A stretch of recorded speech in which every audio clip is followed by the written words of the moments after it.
തലശ്ശേരി കലാപം. അന്നു തന്നെയാണ് പിണറായി വിജയൻ എന്ന നേതാവിലെ ആത്മധൈര്യവും ചങ്കൂറ്റവും കേരളം നേരിട്ട് കണ്ടു തുടങ്ങിയത്. ചോദിച്ചു, എന്താണ് തലശ്ശേരി നടക്കുന്നത്? തലശ്ശേരി നടക്കുന്നത് ഞാൻ പറഞ്ഞു, ഇങ്ങനെ എന്തോരോ കേൾക്കുന്നുണ്ട്, എന്നാൽ കയറെന്ന് പറഞ്ഞു. ഞങ്ങൾ കയറിയപ്പോൾ ഞങ്ങളെ പല സ്ഥലത്ത് വെച്ചു നമ്മുടെ പാർട്ടിക്കാർ പിന്നെ തടുത്തു. തലശ്ശേരി പോകാൻ പാടില്ലെന്ന് പറഞ്ഞപ്പോൾ പിണറായിയാണ്. ആ പിണറായിയുടെ ധീരതയെക്കുറിച്ച് മാത്രം ഞാൻ സൂചിപ്പിക്കുകയാണ്. അത് വന്നാൽ എന്താ വരിക?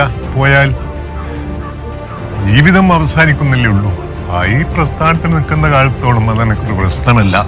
ഞങ്ങളെ ശരിക്കും പറഞ്ഞാൽ ഒരു യുദ്ധക്കളത്തിലേക്ക് ഉള്ള യാത്ര പോലെയാണ് എനിക്ക് തോന്നിയത്. എൻ്റെ ജീവിതത്തിൽ ഒരിക്കലും മറക്കാൻ കഴിയാത്ത, അതുപോലെ തന്നെ പിണറായിയുടെ ധീരതയെക്കുറിച്ച് പറയുമ്പോൾ ഇത്രമാത്രം മറ്റ് പല സഹാക്കളും ധൈര്യപൂർവ്വം തന്നെ ജീവിതം അവസാനിപ്പിച്ചിട്ടുണ്ട് ഈ പ്രസ്ഥാനത്തിന് വേണ്ടിയിട്ട്.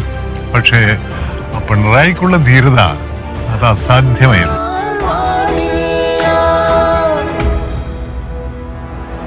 കയ്യൂരുള്ളൊരു സമരസ കവി